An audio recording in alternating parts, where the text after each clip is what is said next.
அஸ்ஸலாமு அலைக்கும் வரஹ்மத்துல்லாஹி வபரகாத்துஹு. அல்ஹம்துலில்லாஹி ரப்பில் ஆலமீன் வஸ்ஸலாத்து வஸ்ஸலாமு அலா சய்யிதில் முர்ஸலீன் வ ஆலிஹி வ ஸஹ்பிஹி அஜ்மஈன். அல்லாஹ்வுடைய நல்லடியார்களே, பெரியவர்களே, அல்லாஹ் சுப்ஹானஹு வ தஆலா நமக்கு கண்ணுக்கு தெரியாத ஒரு கூட்டம் விண்ணிலும் மண்ணிலும் வானத்திலும் பூமியிலும் அல்லாஹ்வை எப்படியெல்லாம் நினைக்கக்கூடியவர்கள் இருக்கிறார்கள் என்பதை நமக்கு விவரித்து சொல்கிற பொழுது, அலம் தர அன்னல்லாஹ யுஸப்பிஹு லஹு மா ஃபிஸ் ஸமாவாத்தி வல் அர்தி வத்தைரு ஸாஃபா. நபியே, நீங்கள் பார்க்கவில்லையா? வானங்களிலும் பூமிகளிலும் அல்லாஹ்வை துதிபாடக்கூடியவர்கள் எவ்வளவு பேர் இருக்கிறார்கள். குறிப்பாக பறவை எடுத்துக்கொண்டால் அது தன்னுடைய ரெக்கையை விரித்தபடி அது வரிசையாக நின்று கொண்டு அல்லாஹ்வை தஸ்பீஹ் செய்கிறது. அதனுடைய முறையை கூட அல்லாஹ் சொல்றான், என்ன முறையில செய்யுது அப்படிங்கிறத. நம்ம நினைச்சுக்கிட்டோம் பறவை ரெக்கையை விரித்து கொண்டு பறக்கிறது நம்ம நினைப்போம். ஆனால் அது பறவை தன்னுடைய ரெக்கையை விரித்தபடி தஸ்பீஹ் செய்கிறது. குல்லும் கத் அலிம ஸலாத்தஹு வ தஸ்பீஹா. ஒவ்வொன்றும் தனக்குரிய தியானத்தையும் தன்னுடைய திக்கிரையும் தொழுகையும் தான் விளங்கி வைத்திருக்கிறது என்பதை அல்லாஹ் சொல்லி காட்டுகிற பொழுது, தொழுகைங்கிறது மனுஷனுக்கு மாத்திரம் அல்ல, அல்லாஹ்வுடைய படைப்பினங்கள் எவ்வளோ பொருள்கள் அவைகளும் தஸ்பீஹ் செய்கிறது, தொழுகிறது என்பதை அல்லாஹ் சொல்லி காட்டுறார். சுலைமான் நபியுடைய காலத்துல சுலைமான் நபிக்கு அல்லாஹ் தஆலா பறவை பாஷைகளை கற்றுக்கொடுத்தார். ஒரு சமயம் அவங்கள்ட்ட ஆந்த வந்து அஸ்ஸலாமு அலைக்க யா நபி அல்லாஹ், அல்லாஹ்வுடைய நபியை உங்களுக்கு சாந்தி உண்டாகட்டும் சலாம் சொல்லுச்சு. அப்போ உடனே ஆந்தையுடைய சில தனித்துவத்தில் சுலைமான் நபி விளங்கி இருந்ததுனால ஆந்தையிட்டு சில கேள்விகளை கேட்டார். நீ ஏன் வயல் வரப்புல உள்ளது எதுவுமே திங்கிறது இல்லை, தாவரங்கள்ல இருந்து எதுவுமே இருந்துச்சு ஆந்தை திங்கிறது, ஏன் திங்கிறது இல்லைன்னு கேட்டார். உடனே அந்த ஆந்தை சொல்லிச்சு, ஆதம் அலைஹிஸ்ஸலாம், அதாவது சொர்க்கத்திலிருந்து கீழே இறங்குறதுக்கு காரணமே தாவரத்தை அல்லாஹ் திங்கக்கூடாதுன்னு ஒரு தாவரத்தை சாப்பிட்டதுனால தானே கீழே இறங்கினாங்க. அதனால நான் தாவரத்தையே இருந்துச்சு, சொர்க்கத்திலிருந்து ஆதம் நபி கீழே இறங்குறதுக்கு காரணமாக இருந்த அந்த தாவரத்தை நான் அவாய்ட் பண்ணிட்டேன். ஏன் தண்ணியை நீ குடிக்கிறது இல்லை? ஆந்தை தண்ணி குடிக்கிறது, நீ ஏன் தண்ணி குடிக்கிறது இல்லை அப்படின்னு சொல்லி ஆந்தைகிட்ட பேட்டி கேட்டாங்க. அப்போ ஆந்தை சொல்லிச்சு, நூஹ் அலைஹிஸ்ஸலாத்துடைய சமுதாயத்தை அல்லாஹ் தண்ணியிலேயே அழிச்சான். நூஹ் நபியுடைய சமுதாயம் தண்ணியிலேயே அழிக்கப்பட்டது. அதனால நான் தண்ணியை என்ன செய்யறது இல்லை, அது அல்லாஹ்வுடைய அழிவுக்குரியதா இருந்ததுனால நான் என்ன செய்யல, தண்ணியை குடிக்கிறது இல்லைன்னு. பொதுவாக நீங்க பாருங்க, ஆந்தை இருக்கிற இடம் உள்ள உடஞ்சி தகுந்த இடம், இந்த கபர்ஸ்தானு, சுடுகாடு, இந்த மாதிரி ஆள் நடமாட்டம் இல்லாத இதுல தான் அது இருக்கு. அப்ப அந்த ஆந்தைகிட்ட கேட்டாங்க, நீ ஏன் அந்த குடியிருப்பு பகுதியில இருக்காம இந்த மாதிரி உடஞ்சி தகுந்த இடத்துல, ஆள் இல்லாத உடஞ்சி தகுந்த இடத்துல போய் இருக்கிய அப்படின்னு கேட்டதுக்கு அது சொல்லிட்டு, அல்லாஹ் குர்ஆன் ஷரீஃப்ல சொல்லி காட்டுறான், எத்தனையோ சமுதாயத்தை ஒக்கம்மின் கரியத்தின் அகலக்குனாக, எத்தனையோ சமுதாயத்தை நம்ம அழிச்சோம். அவங்க வாழ்க்கையில தன்னுடைய உயர்ந்த அந்த வாழ்க்கையை நினைத்து ஆடம்பரமாகவும் பெருமையாகவும் நடந்ததனால் எத்தனையோ ஊர்களை நாம் அழித்தோம். அதுக்கு பிறகு அந்த இடத்துல ஒரு சில கொஞ்ச நாளை தவிர சில பேர்கள் வசிக்கவில்லை. ஒப்புன்னா நகல் வாரிசி, அந்த இடத்துக்கு நானே வாரிசானே என்று அல்லாஹ் சொல்லி காட்டான். இன்னைக்கு பாருங்க, ஆதி சமூக கூட்டம் அழிக்கப்பட்டது, ஆனால் அந்த இடத்தில் அவர்கள் இல்லை. ஆனால் அந்த இடம் இப்ப அல்லாஹ்வுடைய கண்ட்ரோலில் இருக்கிறது. இப்படி ஒவ்வொரு சமுதாயத்தை நம்ம அழித்தோம். அழித்த பிறகு அந்த ஏரியாவிலே ஒரு சில காலத்தில் தவிர சில பேர்கள் வசிக்கவில்லை. அதுக்கு பிறகு நம்முடைய சொத்தாகத்தான் அது இருந்து கொண்டு இருக்கிறதுன்னு அல்லாஹ் சொல்றான். அதனால உடஞ்சி தகுந்த இடங்கள் தான் அல்லாஹ்வுடைய கட்டுப்பாட்டில் இருக்கிறது. எனவே நான் அந்த இடத்துல நின்று என்ன செய்யறேன், என்னுடைய குடியிருப்பை ஆக்கி கொண்டேன் நான் அந்த சொல்லு கேட்டாங்க. சரி, நீ அந்த உடஞ்சி தகுந்த இடத்துல நின்றுட்டு கத்திரிய என்ன சொல்ற, உன் வாயிலிருந்து என்ன கருத்தை நீ கத்திக்கிட்டு நிற்கிற அப்படின்னு கேட்டதுக்கு அது சொன்னது, நான் சொல்லுகிறேன், இந்த இடத்தில் தங்கியிருந்தவர்கள் எல்லாம் எங்கே, இங்கே வாழ்ந்தவர்கள் எல்லாம் எங்கே என்று அந்த உடஞ்ச தகுந்த இடத்துல இருந்து நான் என்ன செய்கிறேன், கத்துக்கிறேன். சரி, அவங்களுடைய தெரு வீதிகளில் சுற்றும் போது என்ன சொல்கிறாய்? அப்போ அது சொன்னிச்சு, ஆதமுடைய மகனுக்கு சாபம் உண்டாக எப்படித்தான் அவன் உறங்குகிறானோ அவனுக்கு முன்னால் கடும் சோதனைகள் ரெடியாக காத்திருக்கிறது என்று தெருக்களில் நான் சுற்றும் போது நான் கத்துவேன். அவன் நீ நைட் நேரத்தில் வர்றதை தவிர பகல் நேரத்திலேயே நீ வெளியே வர்றதில்லை. பகல் நேரத்தில் தான் ஆதமுடைய மகன் அதிகமான அநியாயம் செய்கிறான். அதனால தான் நான் பகல் நேரத்தில் ஆதிய பிறகு நைட்டில் தான் இருக்கும். ஆதமுடைய மகன் பகலில் தப்பு பண்ணுறதுனால நான் பகலில் எழுதுறதில்லை வர்றதில்லை அப்படின்னு சொல்லி நார்மலாக உன்னுடைய சவுண்டில் நீ எதை சொல்லிக்கொண்டு சத்தம் விடுவாய். அப்போ சொல்லிச்சு, பொடுபோக்கானவர்களே மறுமைக்காக நல்ல அமலினுடைய சொத்தை சேர்த்துக் கொள்ளுங்கள், மறுமைக்குண்டான சாப்பாட்டை நீங்கள் தயார் செய்து கொள்ளுங்கள், மறுமை பயணத்துக்குண்டான தயாரை நீங்கள் ரெடியாகுங்கள் என்று அது நார்மலாக நான் சத்தம் பெற்றுக்கிட்டே இருப்பேன். சுபஹான காலிக்கு நூர், சுபஹான காலிக்கு நூர், ஜோதியான ஒளியை படைத்த ஆண்டவன் பரிசுத்தமான விட்டான் என்று நான் சொல்லுவேன் நார்மலாக இந்த சத்தத்தில் சொல்லி தன்னுடைய கருத்தை சொல்லி முடிச்சேன். சுலைமான் சொன்னாங்க, ஆந்தையை பார்த்தா மனுஷனுக்கு முடியாது, ஆனால் ஆந்தை மனுஷன் மீது காட்டிய பாசம் உலகத்தில் எந்த பறவையும் ஆந்தை மனிதன் மீது காட்டிய அட்வைஸை போல, மனிதனுக்கு இவ்வளவு உபதேசம் செய்தது போல, மனிதனுக்கு இவ்வளவு பாசம் காட்டுறது போல வேறு எந்த பறையும் இந்த அளவுக்கு மனுஷன் மீது பாசம் காட்டுறதில்லை. ஆனால் மடத்தனமான உள்ளம் உள்ளவன், மடையனான இதயம் உள்ளவன் ஆந்தையை வெறுப்பது போல வேறு எந்த பறையும் வெறுப்பதில்லை. ஆந்தையை கண்டா யாருக்கும் பிடிக்காது. ஏன்னா அது அதிகமாக சுடுகாட்டிலையும் கபிரஸ்தான்லையும் தான் கத்திக்கிட்டு நிற்காது. ஆக ஆந்தையினுடையதான துதிபாடல் எப்படி என்பதை நமக்கு விளக்கி காட்டினாங்க. இப்ராஹிம் அலைஹிஸ்ஸலாத்தை அல்லாஹ் தஆலா ஒரு காலகட்டத்தில் நம்ரூத் என்ன செய்தான், அரசன் நெருப்புல போட்டான். போகும்போது எல்லா பறவைகளும் ஆகாயத்தில் ஒன்று திறந்து நின்றான். அப்பொழுது ஒரு பறவை, அந்த பறவைக்கு பேர் அல் ஹசார், அல் ஹசார்னு சொல்றாங்க, பாரசீக மொழியில உள்ளது, ஒரு பாடக்கூடிய ஒரு பறவை. அல் ஹசார்ங்கிறது ஒரு பாடும் பறவை. அது ஒரு அழகான பாடும் பறவை. அல்லாஹ்வுடைய நபியே நெருப்புல விழுந்துட்டாங்க. நானும் போய் உழ போறேன், உழப்போச்சு, விழுந்துச்சு. அல்லாஹ்வுடைய நபியே நெருப்புல விழுந்துட்டாங்க, நாம மட்டும் ஏன் உயிரோடு இருக்கணும் அப்படின்னு சொல்லிட்டு அந்த அல் ஹசார் என்ற ஒரு மொத்தத்தில் எல்லா பறவையும் ஆகாயத்தை ஒன்று கூடி நின்றுச்சு. அந்த வேதனையை வெளிப்படுத்தி இது பொறுக்க முடியாம நானும் உழ போறேன், இப்ராஹிம் அலைஹிஸ்ஸலாம் வளரக்கூடிய நெருப்புல அல் ஹசார் என்கிற ஒரு பாடும் பறவை விழுந்தது. அல்லாஹ் சொன்னா, போய் பிடிங்காத, இது இல்லை, அதை உழுதுடாம பிடிங்க. இப்படி இப்ராஹிம் அலைஹிஸ்ஸலாத்தை நெருப்புல கரியாம அல்லாஹ் பாதுகாத்த மாதிரி அந்த அல் ஹசார் என்ற பறவையை அல்லாஹ் நினைச்சு பிடிச்சான். நீ எதனால போய் விடுற? உன் மீது உள்ள காதல், உன் மீது உள்ள பிரியத்துல நானும் உழ போறேன் அப்படின்னு சொல்லி உன்னை அல்லாஹ் சொன்னா, உனக்காக என்னுடைய மரியாதை, உனக்கு என்ன வேணும் அப்படின்னு நல்லா கேட்டார். உன்னுடைய திருநாமங்களை எனக்கு என்ன செய்யணும், சொல்லித்தரணும்.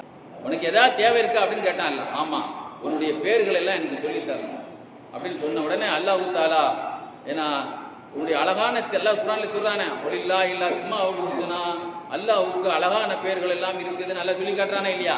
அழகான பேர்களை எனக்கு சொல்லித்தான் அது அல்லாஹ்ட்ட சொன்னது. அல்லாஹ் தஆலா அதற்கு பேர்களை சொல்லி கொடுத்தான். கியாமத் நாள் வரைக்கும் அழகான சத்தத்திலே அது என்ன செய்து கொண்டிருக்கிறது, கத்திக்கொண்டே இருக்கிறது. அல்லாஹ்வுடைய அழகான பேரை சொல்லிக்கொண்டே இந்த பாக்கியம் எதனால் கிடைச்சது? அல்லாஹ்வுடைய காதலில் போய் நெருப்புல விழ போச்சா இல்லையா? இப்ராஹிம் அலைஹிஸ்ஸலாம் அல்லாஹ்வுடைய நேசரே நெருப்புல விழுறாங்க அப்படின்னு. இது மாதிரி ஆதம் அலைஹிஸ்ஸலாத்தை சொர்க்கத்திலேருந்து அல்லாஹ் கீழே இறக்குன உடனே உலகத்தில் ஒரு வீட்லேயே தனியாக இருந்தாலே நம்மளால நிறைய பேர் இருக்க முடியாது. உலகத்திலேயே அவங்க ஒரு ஆள் தான் தனியாக இருந்தாங்க. ஆதம் அலைஹிஸ்ஸலாம் எங்கே வந்து இறங்குனாங்க? ஆதம் அலைஹிஸ்ஸலாம் ஆதம் மலைன்னு ஒரு மலையே இருக்குது ஸ்ரீலங்காவில், அந்த சரந்தீப் என்ற மலையில தான் ஆதம் அலைஹிஸ்ஸலாம் வந்து இறங்குனாங்க. எப்படி இருக்கும் பாருங்க. உலகத்திலே ஒரு தனி மனுஷன் அப்போ தான் வந்து இறங்குறாரு. சொர்க்கத்தில் ரொம்ப குஷியாகவும் உற்சாகமும் இருந்தவர் நல்லா திடீர்னு இந்தியாவில் கொண்டு இறக்குனா, அப்போ அந்த தனியாக இருந்தாலே ஒரு பயம். அந்த தனிமையினுடைய வாட்டத்தில் இருக்கும்போது அல்லாஹ் சொன்ன, அல்லாஹ் என்னால் தனியாக இருக்க முடியல, எனக்கு ஏதாவது ஒரு பேச்சு துணை வேணும் அப்படின்னு சொன்ன உடனே அல்லாஹ் வானம்பாடி பறவையை பேச்சு துணையாக ஆக்கினான். சொல்லுவாங்க, வானம்பாடி இருக்குல்ல, வானம்பாடி பறவை. அந்த பறவை என்ன செய்யுமா, லவ் அன்ஸல்னா ஹாதல் குர்ஆன அலா ஜபலின் லரைதஹு காஷிஅம் முத்தஸத்தியம் மின் கஷியத்தில்லாஹ், சூரத்துல் ஹஷ்ர்ல வரக்கூடிய கடைசி 4 வசனத்தில் உள்ளது. அல்லாஹ்வுடைய பேர்கள் எல்லாம் அதில் வரும். அந்த கடைசி 3 வசனம் வந்து அல்லாஹ்வுடைய பேர்கள் வரும். அதனால தான் அந்த 3 வசனத்தை யார் காலையிலும் மாலையிலும் ஓதுறாங்களோ அவங்களுக்கு 70,000 வானவர்கள் பாவமன்னிப்பு தேடுவாங்கன்னு சொன்னாங்க ஸல்லல்லாஹு அலைஹி வஸல்லம். ஏன்னா அதில் ஃபுல்லாக அல்லாஹ்வுடைய பேர் வரும். அல்லாஹுல்லதி லா இலாஹ, எத்தனையோ பேர் சொல்லுவோம் அல்ல அந்த ஆயத்தில். 3 ஆயத்து தான் இருக்கு. இதை ஆதம் அலைஹிஸ்ஸலாத்துக்கு போர் அடிக்க கூடாது என்பதற்காக லவ் அன்சல்னா ஆரம்பிக்கிற அந்த ஆயத்தை கடைசியில் அஸீஸுல் ஹக்கீம் நீட்டி முடிக்குமா. இந்த கடைசியில் இமாம் தொழுகையில் முடிக்கும் போது அந்த ஸ்டாப் அந்த ராகத்தை நீட்டி முடிப்பாங்களா இல்லையா? அது மாதிரி அந்த அந்த குர்ஆன் ஆயத்தை ஆதம் அலைஹிஸ்ஸலாத்துக்கு பொழுதுபோக்குக்காக வேண்டி கூட ஒரு ஆளு பாவம் நேரம் போடலாம் ஒரு பாட்டு கேட்டுட்டு இருக்கான். சில பேர் படம் பார்த்துட்டு இருக்கான். சில பேர் ஏதாவது ஹராமான வேலையில் தண்ணி அடிச்சிருக்கு. அப்படி தானே செய்யலாம் தனியாக இருக்கிறதுல. அப்போ அல்லாஹ்வுடைய அந்த கலாம் ஷரீஃபை ஓதி கேட்டுக்கிட்டே ஆதம் அலைஹிஸ்ஸலாம் தன்னுடைய பொழுதை போக்கினாங்க என்று அல்லாமா அப்துல் ரஹ்மான் சபூரியின் கிதாபில் எழுதி காட்டியிருப்பான். ஆனால் ஜுனைதுல் பகதாதிலே வாழ்ந்த ஜுனைதுல் பகதாதி ரலியல்லாஹு அன்ஹுக்கு ஒரு ஆள் பறவை கிஃப்டாக கொடுத்தார். ரசூலுல்லாஹ்வுக்கு எவ்வளோ பறவைகள் காடை கௌதாரிலாம் கொடுப்பாங்க. ரசூலுல்லாஹ் அதை சாப்பிட்டுருக்குறாங்க எல்லாம் இருக்கு. அந்த பறவையை வந்தவொடனே வாங்கி வச்சிருந்தாங்க.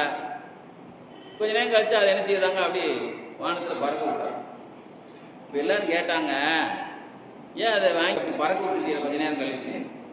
இல்லை, அந்த பறவை என்கிட்ட என்ன சொல்லிச்சுன்னு சொன்னால், ஜுனைதுல் பகதாதி அவர்களே, நீங்கள் மாத்திரம் உங்களுக்கு அல்லாஹ்வுடைய நேசர்கள்ட்ட ரகசிய உரையாடல் நடத்துறீங்க, என்னையை மட்டும் அடைச்சி போட்டு அந்த நல்லடியார்களோடு நான் உரையாடுறதுக்கு எனக்கு என்ன செய்றீங்க? அவங்களை யாரையும் காட்டாத அளவுக்கு என்னையை மட்டும் உங்களை போட்டு அடைச்சி வச்சுட்டீங்களே அப்படின்னு அது கேட்டுச்சு. என்ன கேட்டுச்சு?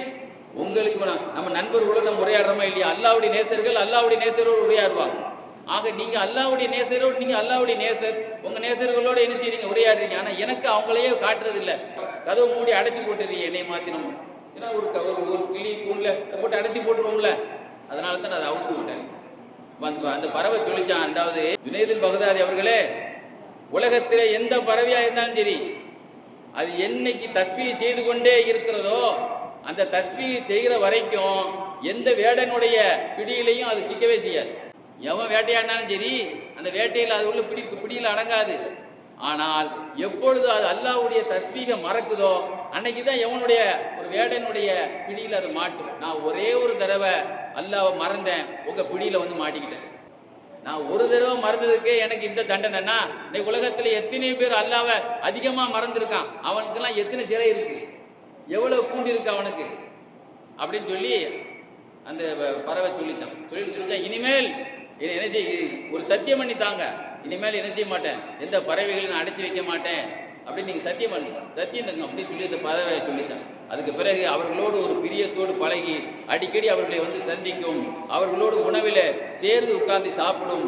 அவர்கள் மரணித்த பிறகு சோகத்திலே மேலே இருந்து கீழே விழுந்து அதுவும் இறந்து விட்டது. கனவுல ஜுனைதுல் பகதாதி அவங்களை சில பேர் கேட்டாங்களாம், அல்லாஹ் எந்த நிலையில சந்திச்சீங்க? அந்த பறவையின் மீது நாம் காட்டிய பாசத்தினால் அல்லாஹ் என்னை மன்னிச்சான்னு கனவுல சொன்னாங்க. ஆக ஒரு பறவை அல்லாஹ்வை தஸ்பீஹ் செய்கிறது என்பதை நமக்கு எந்த அளவுக்கு வரலாறு உணர்த்திருக்கும், அதுதான் குர்ஆன்ல அல்லாஹ் சொல்லி காட்டுறான். பகதாதுல சம்னூன் இப்னு ஹம்ஸத்துல் ஹவ்வாஸ்னு ஒரு பெரியவங்க ஹிஜ்ரி 298 3ஆம் நூற்றாண்டில் வாழ்ந்தாங்க. சரிய சிக்தி பகதாதிலே அடங்கியிருக்கக்கூடிய ஆயிரக்கணக்கான ஞானிகள்ல சரிய சிக்தி ரலியல்லாஹு ஒரு ஆளு. அவங்களுடைய மாணவர் தான் இந்த சம்னூன் இப்னு ஹம்ஸத்துல் ஹவ்வாஸ். இவங்க பாலஸ்தீன் மஸ்ஜித் ஷூனிசியான்னு ஒரு பள்ளி பாலஸ்தீனத்தில் இருக்கு. இந்த பாலஸ்தீனத்தில் பள்ளியாசல்ல இந்த மகான் சம்னூன் இப்னு ஹம்ஸத்துல் ஹவ்வாஸ் பயான் பண்ண ஆரம்பிச்சா பள்ளியாசில் உள்ள லைட்டு எதை பற்றி? அரசியல் இல்லை, ஆன்மீக பயான், அல்லாஹ்வை பற்றிய பயான், அல்லாஹ்வை நேசம் கொள்வது எப்படி, அல்லாஹ்வை காதல் கொள்வது எப்படி என்பதை பற்றி பேச ஆரம்பிச்சா லைட்டுக்கே உணர்வு வந்து லைட்டே ஆட ஆரம்பிச்சிருமா.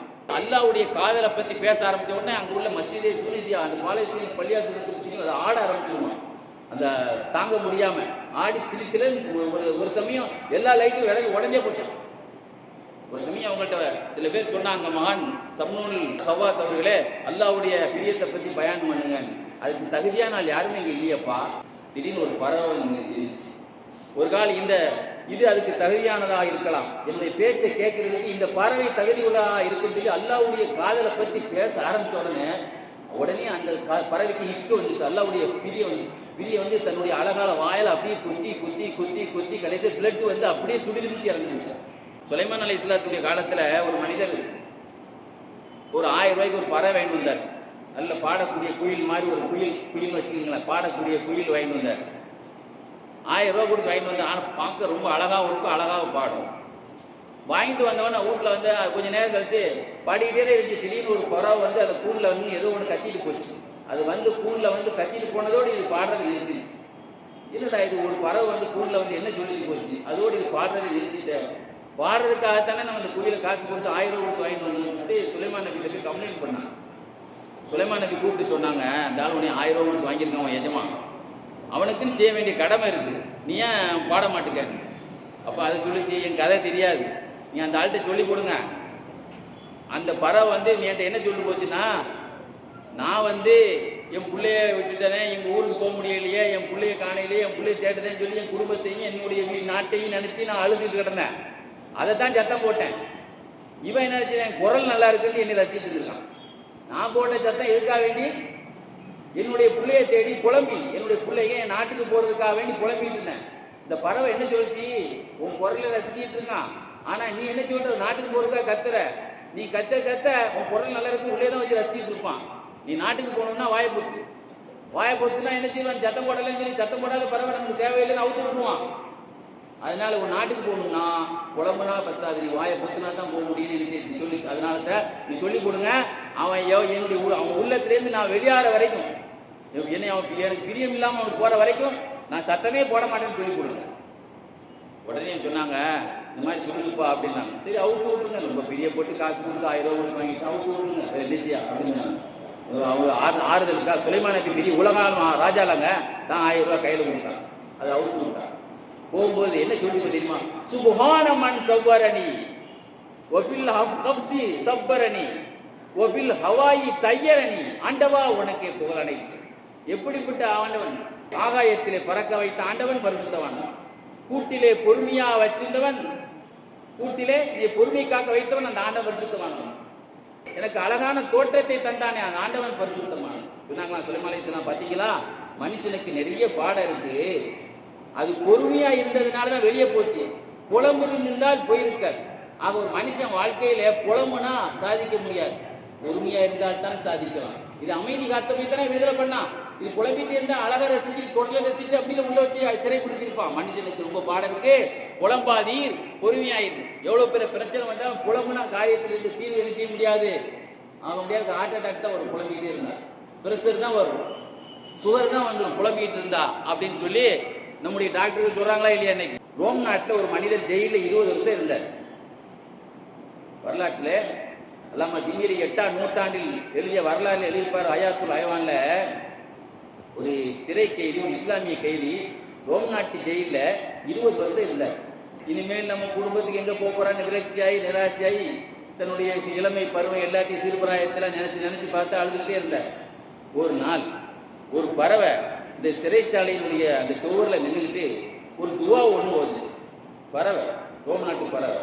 அல்லாஹ் மாசினி அசலுக்க யாமல்லா தராவுன் அப்படின்னு ஆரம்பிக்கும். கிட்டத்தட்ட ஒரு 22 வரி வருது. அதெல்லாம் சொல்ல முடியாது, யாராவது கேட்டால் நம்ம வாட்ஸ்அப்பில் அனுப்பலாம்.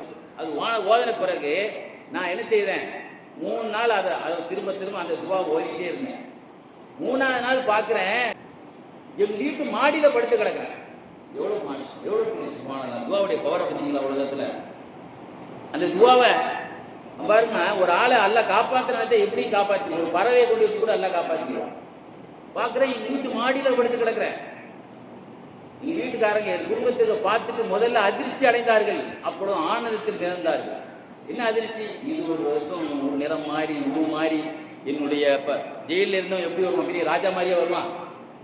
என்ன சித்திரவதை ஆயிடுச்சு, ஆளே தெரியாமல் அடையாளத்தை பார்த்து அதிர்ச்சி அடைந்தவர்கள் அப்பொழுது வீட்டில் இருக்கிறத பார்த்து இந்த அதிசயத்தை பார்த்து ரொம்ப உற்சாகம் அடைந்தார். அந்த வருஷம் அஜிக்கு போனேன். அப்போ காபத்துல்லாவை நான் சுற்றிக்கிட்டே இருக்கும்போது அந்த பறவை எனக்கு சொல்லி தந்த அந்த துவாவை காபால ஓதிட்டு சுற்றிக்கிட்டே அந்த துவாவையை ஓதனேன். அப்போ ஒரு மனிதர், நம்ம நல்லா விளங்கிங்க, மூசா அலைஹிஸ்ஸலாம் வரலாறு எல்லாம் சொல்லும்போது கிதிர் அலைஹிஸ்ஸலாம் அவங்கள போய் பார்க்க சொன்ன செய்தி எல்லாம் சொல்லி காட்ட. மூசா நபியை பற்றி உங்களை விட பெரிய அறிவாளி போய் பாருங்க, நல்லா கடற்கரையை போய் பார்க்க சொன்ன செய்தி எல்லாம் சொல்கிறான்.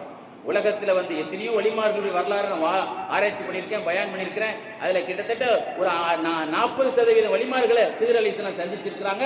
பெரிய தவத்தின் வலிமைக்கு பிறகு, சும்மா சாதாரணமான இல்லை, பெரிய தவத்தின் உச்சகட்டத்துக்கு அனுபவிச்ச பிறகு அவங்கள்ட்ட வந்து சந்திச்சுட்டு போயிருக்கிறாங்க. அந்த கிதிர் அலைஹிஸ்ஸலாம் ஒரு வயசு அவங்க சொல்கிறாங்க, நான் அந்த காபத்துல்லாவை சுற்றிட்டே வரும்போது ஒரு ஆள் என் கையை தட்டினார். நீங்க இந்த துவா ஓதுறீங்களே, இந்த துவா ரோம் நாட்டு பறவைகள் ஆகாயத்துல பறக்கிற நேரத்துல ஓதுற துவா இது. உங்களுக்கு எப்படி தெரியும்? இவர் ஜெயில இருந்து ரோம் நாட்டுக்கு தான் வந்திருக்காரு. இந்த நீங்க ஓதுன இந்த துவா வந்து இந்த உலகத்துல யாரும் ஓதுறது இல்லை. ரோம் நாட்டு பறவை அது தரையில இருக்கும் ஓதாது, ஆகாயத்துல பறக்கிற நேரத்துல தான் அது ஓதும். உங்களுக்கு எப்படி தெரியுது? என் கதையக்குள்ள நான் சொன்னேன், அது தெரிந்து நான் கற்றுக்கொண்டேன். அன்னைக்கு பார்க்குறேன், முழிச்சு பார்க்குறேன், என் வீட்டிலே வந்து கிடக்கிறேன். நீங்கள் யார்? நான் தான் ஹிதர் அலைஹிஸ்ஸலாம். பாருங்க, இந்த செய்தியை சொல்லி காட்டுவாங்க. அல்ல குர்ஆன்ல சொல்லுவான், அம்மை இஜீபுல் முல்தர இதா தாவ யக்ஷிபு சூவ. உனக்கு ரொம்ப ஆபத்தான கட்டத்தில், ரொம்ப மோசமான கண்டிஷன்ல இருக்கும்போது, நீ உலகத்தில் அவ்வளோ பேர் உன்னை கைவிட்ட நேரத்தில், ஆண்டவா என்னை காப்பாற்றி நீ துடிக்கிற நேரத்தில் பதில் கொடுக்கிறது நான் ஒருத்தன் மாத்திரம்தான். ரூவா வேலை செய்யாத நேரத்தில் எல்லாம் துவா வேலை செய்யும். எதை? ரூவா வேலை செய்யாத எல்லாம் எது வேலை செய்யும்? துவா வேலை செய்யுவாங்க. பாருங்க, இது மாதிரி ஏகப்பட்ட விஷயங்கள். நபிகள் நாயகம் ஸல்லல்லாஹு அலைஹி வஸல்லம் ஒரு நாள் ஒரு காட்டில் போயிட்டு இருந்தாங்க.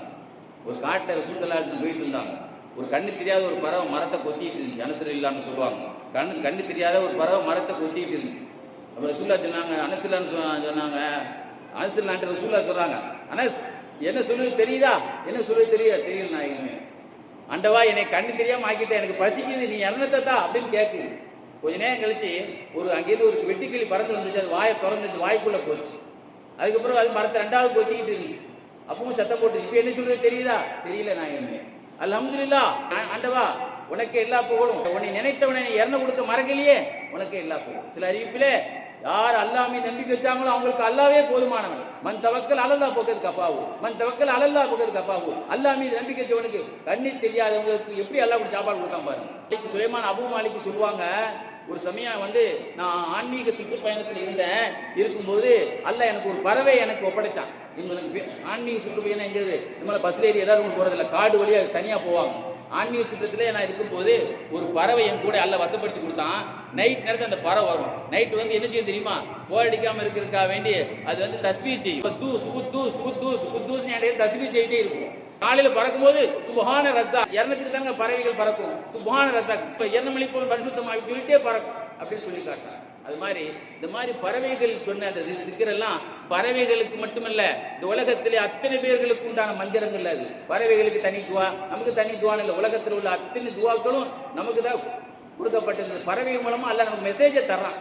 அந்த துவாக்களை எல்லாம் ஓதக்கூடிய பாக்கியத்தையும் அது கபூலாகக்கூடிய பாக்கியத்தையும் அல்லாஹ் தந்தல் புரிவானாக. வாஹிர் தாவா அல்ஹம்துலில்லாஹி ரப்பில் ஆலமீன். அஸ்ஸலாமு அலைக்கும் வரஹ்மத்துல்லாஹி வபரகாத்துஹு.